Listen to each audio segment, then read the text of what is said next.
I have something here with me I want to show you. It's a little Matchbox car that's sitting on this wood shim, but it's not just sitting on it, it's glued to it. I used this last week in a Bible class. We were talking about how sometimes you can feel as you're trying to move forward in life, like Matchbox cars are supposed to be able to do, move forward, how it's easy to feel stuck. And there are a lot of different things that can make you feel stuck, but as I read through Deuteronomy chapter 10, I'm finding that I can do double duty with this illustration, because there's something that pops up in Deuteronomy chapter 10 that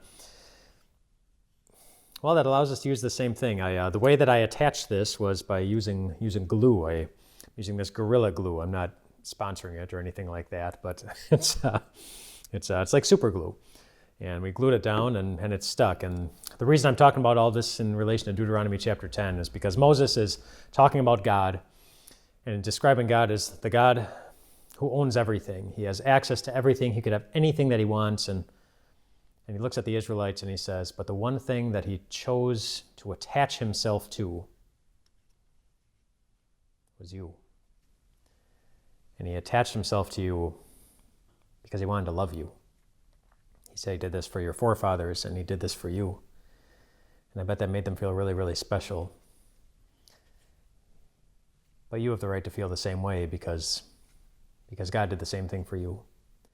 And God, of course, hasn't changed. He still owns everything. He still has access to anything he wants. He could have anything in the entire universe and beyond. Whatever God, in the mind of God, whatever God knows there is that exists, he could have it all.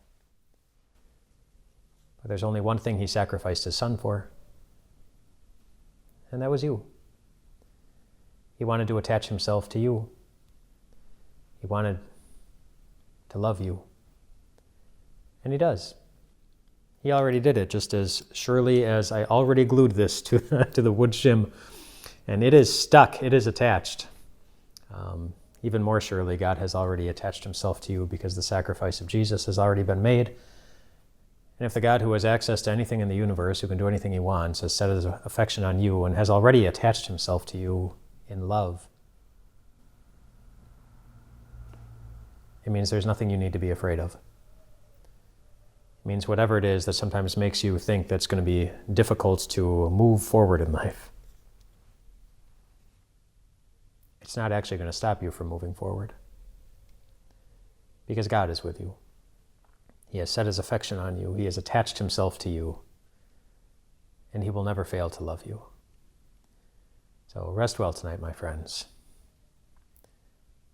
Your God is already attached in love to you.